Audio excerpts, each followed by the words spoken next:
दुनिया के सबसे महान इंसान और दूत हमारे प्यारे पैगंबर मोहम्मद, शांति उस पर हो, हैं। वह अल्लाह के दूत थे और उन्होंने अपने जीवन काल में कई बार कुछ भविष्यवाणियां की जो दिन ब दिन सच साबित हुईं और भविष्य में भी होंगी। एक बार पैगंबर ने भविष्यवाणी की थी कि मुसलमान एक दिन कॉन्स्टेंटिनोपल शहर पर विजय प्राप्त करेंगे और उस मंच के कई बहादुर होंगे। पैगंबर करीम, शांति उस पर हो, ने लगभग 14 साल पहले यह भविष्यवाणी की थी।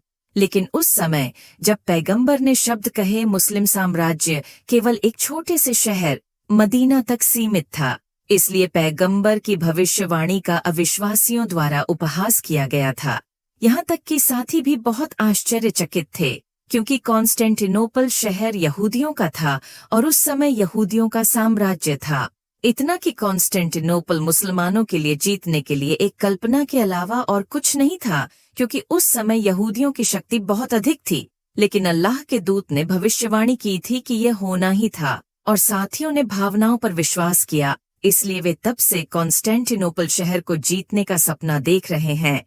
भविष्यवाणी के लिए मुस्लिम साम्राज्य धीरे धीरे यह मजबूत हो गया। साथ ही मुसलमानों के दिलों में कॉन्स्टेंटिनोपल को जीतने की इच्छा मजबूत हो गई, क्योंकि उस समय हर मुजाहिद योद्धा को लगता था कि अगर मैं पैगंबर द्वारा भविष्यवाणी की गई योद्धा हो सकता हूँ या मैं उस सेना का सिपाही हूँ तो यह कितना अच्छा होगा। यदि मैं एक सैनिक हो सकता हूँ जो सदियों से कॉन्स्टेंटिनोपल शहर को जीतने के लिए अपना जीवन दे रहा था। अनगिनत मुस्लिम दुनिया में नहीं, यहाँ तक कि पैगंबर के पसंदीदा साथियों में से एक हजरत अब्बू अय्यूब अंसारी रदी अल्लाहु ताला अन्हु ने विरोध किया।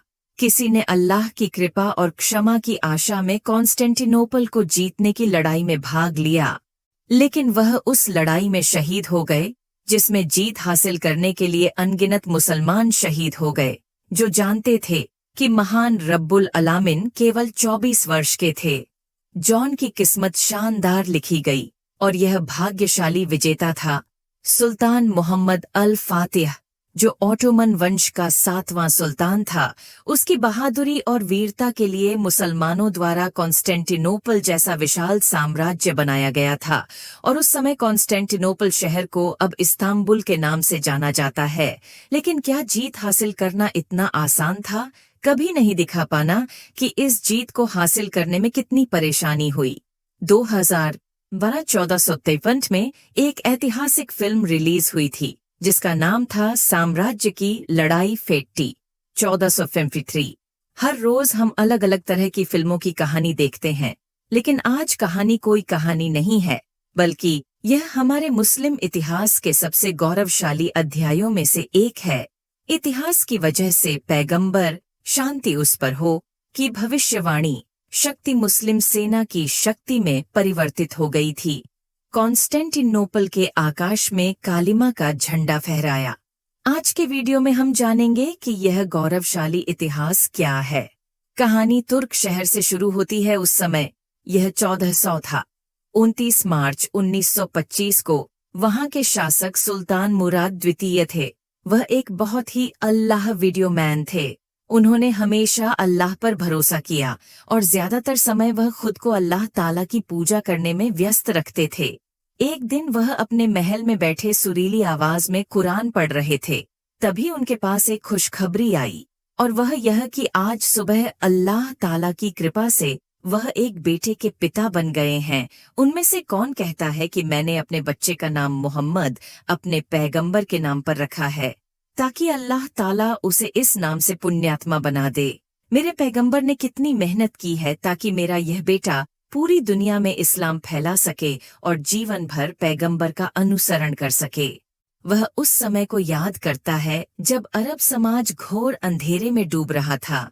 यह वह समय था जब हमारे प्यारे पैगंबर दुनिया में पैदा नहीं हुए थे। उस समय को जाहिलिया का युग कहा जाता था, यानी अज्ञानता का युग कहा जाता था। उस समय अरब समाज में कोई कानून और नैतिकता नहीं थी। उस समय पूरा समाज पूरी तरह से बेशर्मी और अश्लीलता में डूबा हुआ था। उस समय महिलाओं के कोई अधिकार नहीं थे। उन्हें विभिन्न प्रकार की यातनाएं दी जाती थीं। यहाँ तक कि कई बार लड़कियों को जिंदा दफना दिया जाता था। महिलाओं को लोगों के मन में जरा सी भी झिझक नहीं होती थी। उस समय इसे उपभोग की वस्तु माना जाता था। यहाँ तक कि महिलाओं को बाजार में बेचने का रिवाज भी था। इस बार 570 ईस्वी थी। उस समय मक्का के आसपास के क्षेत्र में अब्राहा यमन का शासक था। अल्लाह ताला ने उसे शक्तियों का एक सेट दिया था और इस शक्ति ने यमन की राजधानी सना में काबा की तरह कुछ बनाने की अब्राहा की इच्छा को जन्म दिया। क्योंकि इस समय जब अरब समाज अंधेरे में डूब रहा था, दुनिया के विभिन्न हिस्सों के लोग समूहों में इस्लाम स्वीकार कर रहे थे, इसलिए हज किया गया था। इसके लिए लाखों मुसलमान काबा शरीफ में भागना चाहते थे। काबा शरीफ में कुछ ऐसा बनाना चाहते थे कि लोग मक्का जाकर उसे बना लें। अब्राहा ने तब अपने राज्य के लोगों पर जुल्म करके भारी मात्रा में धन इकट्ठा किया और सैकड़ों कार्यकर्ता कर लिए। उनका उद्देश्य पूरा हुआ, लेकिन मुसलमानों की आस्था शक्ति इतनी कमजोर है कि वे अबरार द्वारा बनाए गए घर में जाकर अल्लाह के घर में जाकर जाएंगे। ऐसा कभी नहीं होने वाला था। अबरा बनाने के उस घर में किसी मुसलमान ने पैर भी नहीं रखा। अब्राहा असल में ईसाई थी और उसे एक चर्च में बनाया गया था। दुनिया के सभी लोगों को ईसाई धर्म स्वीकार कर मक्का जाए बिना ही उस चर्च में आ जाना चाहिए जिसे उसने बनाया था। लेकिन उस समय दुनिया के ज्यादातर लोग जानते थे कि इस्लाम दुनिया का सबसे बड़ा और सच्चा धर्म है। इसके लिए बहुत कम लोग जिम्मेदार हैं, क्योंकि दूसरी तरफ काबा शरीफ में हमेशा सैकड़ों उपासकों की भीड़ रहती थी। लेकिन हम इसे सहन नहीं कर सके, इसलिए दिन ब दिन वह गुस्से में फूट पड़ा और कभी कभी अब्राहा चिल्लाया, काबा शरीफ में ऐसा क्या है जो मेरे चर्च में नहीं है? यह सोचकर कि अब्राहा ने फैसला नहीं किया कि वह काबा को तोड़ देगा, क्योंकि उसके पास शक्ति की कमी नहीं थी। इसलिए जल्द से जल्द अब्राहा ने 40,000 सैनिकों और कई हजार हाथियों को तैयार किया। यहाँ तक कि अब्रार ने लोगों को मक्का के सभी लोगों को ले जाने का आदेश दिया ताकि वे उनसे लड़ न सकें, और फिर उन्होंने उन्हें खो दिया। इसलिए उन्होंने इसे मक्का के लोगों से छीन लिया और इनमें से लगभग 200 पैगंबर मोहम्मद के दादा अब्दुल मुत्तलिब के उदय हो रहे थे। इसलिए अब्दुल मुत्तलिब फिर आपके पास आए। मैं आपको वहां चेतावनी देता हूँ, जिस घर को आप नष्ट करना चाहते हैं वह अल्लाह का घर है, इसलिए ऐसे खतरनाक काम से दूर रहें। लेकिन मैं आपकी बात नहीं सुनना चाहता था, अब्दुल मुत्तलिब। फिर उसने कहा कि तुम मेरे पौधे हो। अब्राहा यह सुनकर थोड़ा हैरान हुआ और बोला, मैं तुम्हारा मंदिर नष्ट कर रहा हूँ, जहाँ तुम्हारे बाप दादाओं ने भी किया था। तुम्हारा मान सम्मान और प्रतिष्ठा धूल में मिल जाएगी, और इन सब बातों के बारे में सोचे बिना तुम अपना पौधा लेने आए हो। अब्दुल मुत्तलिब ने तब कहा, मैं अपने ऊंट का मालिक हूँ, इसलिए मैं भी मुझसे मांगने आया हूँ, लेकिन काबा का मालिक अल्लाह है। मुझे यकीन है कि अल्लाह अपने घर की रक्षा करेगा। अब्राहा ने तब उससे कहा, आज मैं देखना चाहता हूँ कि तुम्हारा अल्लाह मुझसे काबा की रक्षा कैसे करता है। फिर अब्राहा अब्दुल मुत्तलिब ने उसे कारण लौटा दिए। फिर अब्दुल मुत्तलिब अपने घर लौट आया। अगली सुबह अब्राहा अपनी हाथी सेना के साथ मक्का में प्रवेश करने जा रहा था, लेकिन जब हाथी काबा की सीमाओं के भीतर आ गए तो वे आगे नहीं बढ़ना चाहते थे। उनके पैर पूरी तरह से पत्थर में बदल गए थे। अब्राहा और उसके साथियों ने फिर हाथियों को मुंह फेरने के लिए मजबूर किया, और उन्होंने हाथियों को खाने के लिए अच्छा खाना दिया, और उन्होंने वह सारा खाना काबा घर के सामने फैला दिया। फिर हाथी उस खाने के लालच में फिर से काबा घर की ओर बढ़ने लगे। वहीं अब्दुल मुत्तलिब बहुत चिंतित हो गए, वह बोझ से दब गए। मुन्नी काबा घर के सामने आई। काबा कमरे के दरवाजे पर एक चेन थी। अब्दुल मुत्तलिब कसकर आया, काबा कमरे के दरवाजे पर अपना सिर रखा। फिर उसने सर्वशक्तिमान अल्लाह को संबोधित करते हुए कहा, ऐ अल्लाह, अपने घर की रक्षा करना तुम्हारी जिम्मेदारी है। हम केवल तुम्हारे सेवक हैं, तुम्हारे गुलाम हैं, हम कुछ और नहीं कर सकते। ये शब्द कहते हुए उसकी आंखों से आंसू बह रहे थे। तभी उसे आसमान से एक आवाज सुनाई दी तो वह धीरे से आगे आया। तभी उसने सैकड़ों अबाबिल पक्षियों को आसमान से आते देखा।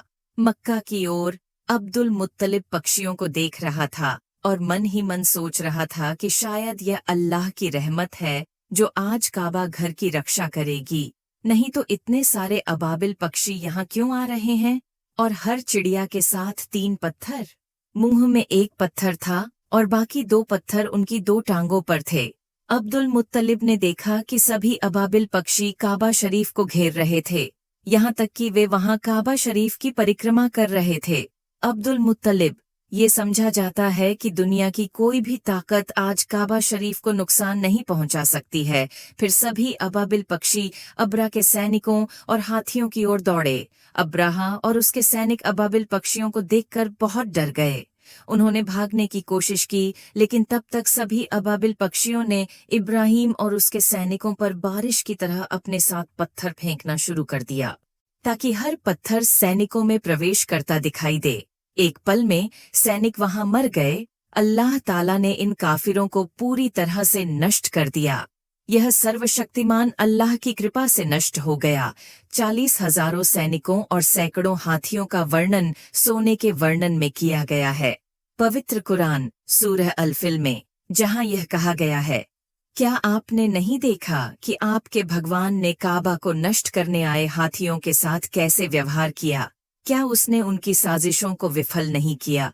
उसने उनके खिलाफ भेजा झाके अबाबिल के पक्षियों को, जिन्होंने हाथियों पर टेराकोटा पत्थर फेंके। फिर उन्होंने उन्हें हाथियों में बदल दिया। आनंद लेने के लिए कोई भूसी नहीं थी। इस तरह उस दिन काबा बच गया था। कुछ दिन बीत गए, फिर हमने एक रात की घटनाओं को देखा। मक्का के लोग उस दिन अपने काम में व्यस्त थे। पवित्र पैगंबर शांति उस पर हो कि दादा अब्दुल मुत्तलिब उस रात काबा शरीफ की छत पर खड़े थे और अचानक आए और आकाश में एक आम रोशनी देखी, जो अरब से पूर्व सहित पूरी दुनिया में फैल गई। केवल अब्दुल मुत्तलिब नहीं है, बल्कि पूरी दुनिया के लोगों ने अब्दुल मुत्तलिब को देखा है। अब्दुल मुत्तलिब उस आदमी को देखकर बहुत हैरान था। वह छत से भाग गया। उस समय काफिरों ने अपनी शक्ति के बल पर काबा शरीफ में 360 मूर्तियां स्थापित कर दीं। अब्दुल मुत्तलिब ने उन पलों को जमीन पर झुकते और टूटते देखा। फिर वह काबा से बाहर आए। जब उन्होंने देखा कि सीरिया के बीच में कहीं पानी बहने लगा है, लेकिन यहाँ कई सालों से किसी ने पानी नहीं देखा था, तब अब्दुल मुत्तलिब की नजर उनके घर पर पड़ी और देखा कि आज उनके घर के अंदर से अजीब सा था। उस रोशनी से एक तरह की रोशनी निकल रही है, जिसे अब्दुल मुत्तलिब ने पहले कभी नहीं देखा।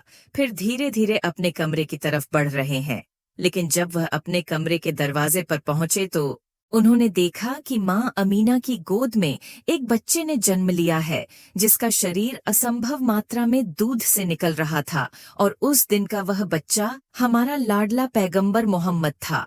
इस प्रकार दुनिया का सबसे छोटा आदमी तब से लेकर अब तक पूरी दुनिया बदल चुकी है। अरब के अंधकारमय समाज को धीरे धीरे प्रकाश की दिशा मिलने लगी।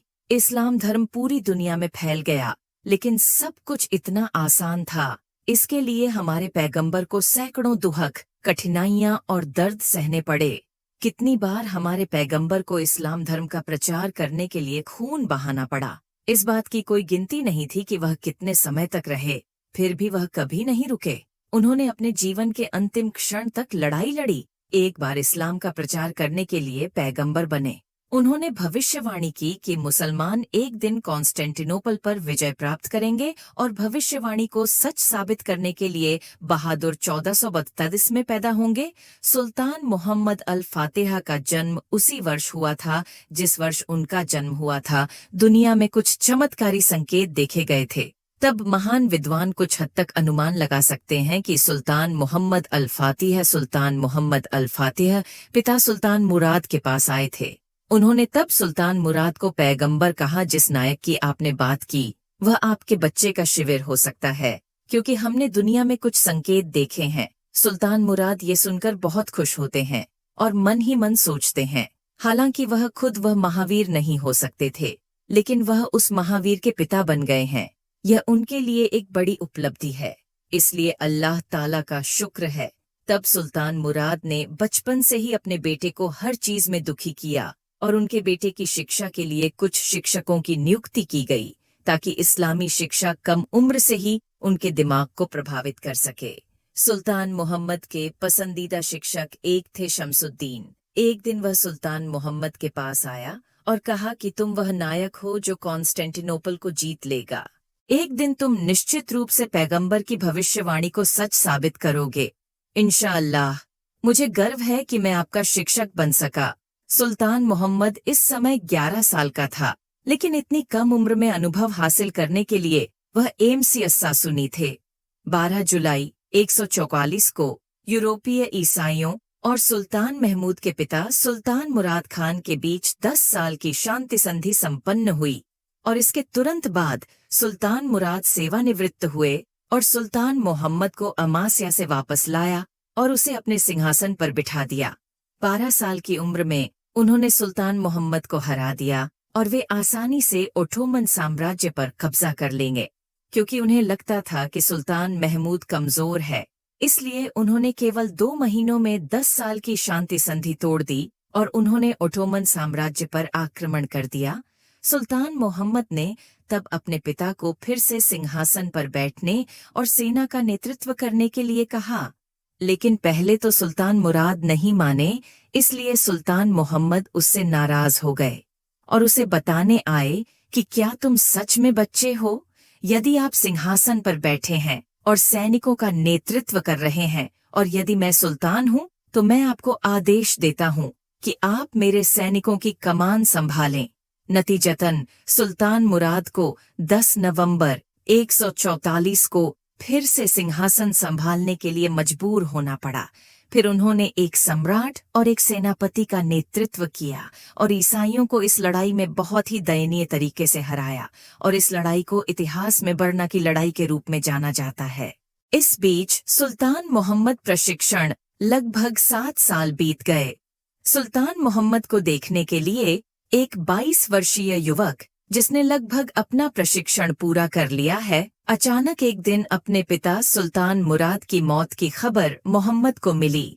वह बहुत भारी मन से आखिरी बार अपने पिता को देखने गए। मोहम्मद अपने पिता की मृत्यु से तबाह हो गए थे, लेकिन उन्होंने जल्द ही खुद को ठीक कर लिया। तब सुल्तान मोहम्मद गद्दी पर बैठे और पिता रूजेल हलीम पाशा अब उनके अपने हैं। उन्होंने अपने 2 पसंदीदा शिक्षकों को राज्य के अन्य पदों पर भी नियुक्त किया। कुछ दिनों के भीतर सुल्तान मोहम्मद ने कॉन्स्टेंटिनोपल शहर को जीतने की योजना बनाना शुरू कर दिया। फिर हम कॉन्स्टेंटिनोपल शहर को देखते हैं। उस समय कॉन्स्टेंटिनोपल का शासक वास्तव में एक ईसाई शासक था और साथ ही वह उस समय का सबसे बड़ा सम्राट था। कॉन्स्टेंटाइन अपने महल में बैठकर बातें कर रहा था, लेकिन तभी उसका जासूस उसके पास आया और जासूस ने उसे बताया कि सुल्तान मुराद उसकी मौत के बाद मर गया था। बेटा, सुल्तान मोहम्मद एक बार फिर अपने पिता के सिंहासन पर है और अपने शहर कॉन्स्टेंटिनोपल को जीतना चाहता है, लेकिन कॉन्स्टेंटाइन और उसके साथी बिल्कुल भी चिंतित नहीं हैं, क्योंकि उन्होंने सोचा था कि वे मोहम्मद को आसानी से हरा सकते हैं, क्योंकि उन्होंने मोहम्मद को एक बार पहले सिंहासन से उठाया था। तब मोहम्मद एक किशोर थे, लेकिन अब मोहम्मद बहुत बड़े हो गए हैं। लेकिन कॉन्स्टेंटाइन अभी भी सोचते हैं कि वह पहले की तरह कमजोर है। हम बेटिकन नामक एक शहर देखते हैं और इस शहर के शासक का नाम पार्टी और उसके जासूस सुल्तान मोहम्मद को पता है। फिर हम आज सुल्तान महमूद को देखते हैं। कॉन्स्टेंटाइन से मोहम्मद के पास एक पत्र आया है। पत्र में कॉन्स्टेंटाइन ने उसे बताया कि वह उसके साथ दोस्ती करना चाहता था, लेकिन सैबर ने मोहम्मद पर कर बढ़ा दिया। लेकिन मोहम्मद ने उसकी बात स्वीकार कर ली और यहाँ तक कि उसे अतिरिक्त तेल देने के लिए भी सहमत हो गया। लेकिन यह मोहम्मद की एक चाल थी। वास्तव में उन्होंने कॉन्स्टेंटाइन से मित्रता की और कॉन्स्टेंटिनोपल शहर के बारे में सब कुछ जानना चाहते थे, ताकि उन्हें युद्ध में जाने में कोई समस्या न हो। फिर हम एक लड़की को देखते हैं जिसका नाम ईरा है। वास्तव में एक तोप बनाई थी। उस समय सिर्फ ईडा के पिता ही दुनिया की सबसे बेहतरीन तोप बनाने के लिए यहाँ नामित एक शख्स से बात कर रहे थे। दूसरी ओर हम सुल्तान महमूद को अपने साथियों के साथ देखते हैं। कौन कहता है कि जल्द से जल्द युद्ध की तैयारी करने के लिए सुल्तान मोहम्मद पैगंबर की भविष्यवाणी को सच साबित करने के लिए बहुत उत्सुक हैं, और उनकी हताशा की सबसे बड़ी वजह ये है कि उस समय कॉन्स्टेंटाइन अपने शहर में धर्म के नाम पर अश्लीलता फैला रहे थे। इसलिए सुल्तान मोहम्मद जल्द से जल्द कॉन्स्टेंटिनोपल को जीतना चाहते थे, ताकि वे इस्लाम के न्योते पर सही तरीके से सभी तक पहुंचा सकें और पूरे समाज से अश्लीलता को दूर कर एक स्वस्थ समाज की स्थापना कर सकें। इसके अलावा वह इस्लाम के लिए अपनी जान देने के लिए तैयार था। इसलिए सुल्तान महमूद ने अब और देरी नहीं की। फिर उसने उसे बताया कि जब वह उसका वजीर था, मुझे पता है कि कॉन्स्टेंटाइन कौन है, कि उसका उससे कोई लेना देना नहीं होगा और आज से वह उसे किसी भी तरह का टैक्स नहीं देगा। तब सुल्तान मोहम्मद ने अपने लोगों के साथ कॉन्स्टेंटिनोपल के बाहरी इलाके में एक विशाल किला बनाया, ताकि कोई भी भोजन या सहायता अपने शहर से कॉन्स्टेंटिनोपल तक न पहुंच सके। इस बीच कॉन्स्टेंटाइन को इस बारे में पता चलता है और फल से बहुत गुस्सा हो जाता है और सेवा की लड़ाई की तैयारी करता है। फिर कॉन्स्टेंट के संरक्षक ईरा बाबा ने अली को अपने महल में रखा, ताकि वे अली की मदद से विशाल तोपें बना सकें। अली फिर कॉन्स्टेंट के महल में आए। फिर उन्होंने अली को बहुत सारे पैसे का लालच दिया, ताकि वह उन्हें तोप बना सके। लेकिन अली सहमत नहीं थे, क्योंकि वह मुसलमानों की तरफ थे। लेकिन फिर भी अली को कल सुबह तक सोचने का समय दिया गया था, और यह कहा गया था कि अगर वह कल सुबह तक उनकी बातों से सहमत नहीं हुए तो वे अपनी बेटी को दे देंगे। इसे उठाओ। अली अपने घर लौट आया, लेकिन वह अपनी बेटी के बारे में बहुत चिंतित था। तब अली ने फैसला किया कि वह अपनी बेटी के साथ भाग जाएगा, और उसके पिता दोनों वहां से भागने की तैयारी कर रहे थे। लेकिन तभी कॉन्स्टेंट के सैनिक आए। वास्तव में कॉन्स्टेंटिन को शक था कि वह वहां से भाग सकता है, इसलिए उसने अपने सैनिकों को इसके बारे में देखने के लिए भेजा। वह उसे ले जाना चाहता था, लेकिन उस समय हसन नाम का एक सेनापति वहां आ गया। वास्तव में हसन सुल्तान मोहम्मद का विशेष सेनापति है, क्योंकि सुल्तान मोहम्मद अहसन से सबसे ज्यादा प्यार करता था, क्योंकि हसन उसका सबसे बहादुर और मजबूत सेनापति था। हसन ने यहाँ बंगालियों का दिल नहीं बचाया, तो वह दोनों को सुल्तान महमूद के पास ले गया। दूसरी ओर कॉन्स्टेंटिन को पता चलता है कि तोप बनाने वाला क्रियाली अब हिरासत में है, यानी उसने एक बड़ा मौका गंवा दिया है। सियाम अहमद से अधिक क्रोधित हो गया, इसलिए सेबर ने मोहम्मद को मारने की योजना बनाई। इसलिए कॉन्स्टेंटाइन ने अपने आसपास के क्षेत्र के सभी राजाओं को अपने पक्ष में लाया, और वे सभी उसके खिलाफ हो गए, क्योंकि वे सभी ईसाई थे। उसे सूचित किया कि आसपास के क्षेत्र के सभी राजा अब कॉन्स्टेंटाइन के लिए चले गए हैं। इसलिए उनकी पार्टी अब बहुत मजबूत है, क्योंकि आसपास के सभी राजा कॉन्स्टेंटाइन की मदद कर रहे हैं। सुल्तान महमूद तब उसे बताता है कि कॉन्स्टेंटिन आपकी मदद कर रहा है, जो मदद कर रहे हैं, लेकिन हमें किसी की जरूरत नहीं है, क्योंकि भगवान हमारी मदद करेंगे। तब मोहम्मद ने अपने सभी सैनिकों के साथ दुनिया की सबसे बड़ी और सबसे शक्तिशाली तोप बनाई। फिर उन्होंने उस समय की सबसे लंबी तोप बनाई। फिर 6 अप्रैल 1453 को सुल्तान मोहम्मद कॉन्स्टेंटिनोपल की शहर की दीवार पर आए। फिर उन्होंने अपनी तोपों और हथियारों को सही जगह पर रखा और पहले शहर की दीवार पर हमला किया। अल्लाहू अकबर कहकर निर्माण नदी पर कूद गया, जबकि सुल्तान महमूद के बाकी अन्य लोग अपनी समस्याओं को कॉन्स्टेंटिनोपल के बगल वाले घर में ले आए।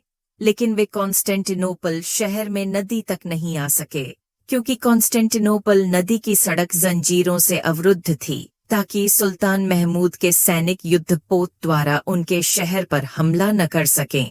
लेकिन कॉन्स्टेंटाइन ने उनके माध्यम से तुर्क दूसरों पर हमला किया, यानी वे अपनी रक्षा के लिए सभी दिशाओं में थे। दूसरी ओर मोहम्मद के पसंदीदा जनरल हसन ने सभी सैनिकों का नेतृत्व किया, जबकि उस्मानी अन्य लोगों ने अपने प्ले स्टोर के माध्यम से कॉन्स्टेंटिनोपल की शहर की दीवार को तोड़ दिया। जिस तरह कॉन्स्टेंटाइन इरावती ने कुशलतापूर्वक उम्मीदवार की तुरंत मरम्मत की, इसलिए किसी भी तरह से उम्मीदवार को तोड़ना संभव नहीं था। एक बिंदु पर तुर्क सैनिकों ने बड़ी नावों की मदद से शहर की दीवार को पार करने की कोशिश की, लेकिन कॉन्स्टेंट के सैनिकों ने फिर उन पर गर्म तेल डाला ताकि ऑटोमन वहां थे। वापस लेने के लिए मजबूर, कॉन्स्टेंटिन ने वास्तव में अग्रिम में उनका विरोध करने के लिए अलग तेल की व्यवस्था की थी। इस प्रकार पूरे दिन उनके बीच लड़ाई हुई। फिर रात के दौरान सुल्तान मोहम्मद ने एक नई रणनीति अपनाई। उन्होंने शहर में कुछ मीनारों का निर्माण किया ताकि वे आसानी से पार कर सकें। शहर की दीवारें, फिर तुर्क सैनिक अपनी मीनारों के साथ शहर की दीवार पर चले गए, जिससे कॉन्स्टेंट के सैनिकों को अधिक सतर्क कर दिया गया और उन्होंने तुरंत ऑटोमन चांदी को चित्रित किया। उन्होंने जलती हुई रचनाओं को फेंकना शुरू कर दिया और यहाँ तक कि अपनी सभी मीनारों में आग लगा दी ताकि उनकी योजना विफल हो जाए।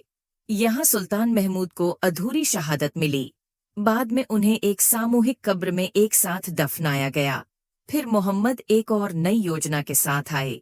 अपनी योजना के अनुसार अगली सुबह उन्होंने लड़ाई नहीं की, लेकिन उन्होंने अपने सैनिकों से भूमिगत सड़क बनाने के लिए कहा ताकि वे भूमिगत सड़क के माध्यम से कॉन्स्टेंटिनोपल की शहर की दीवार को पार कर सके।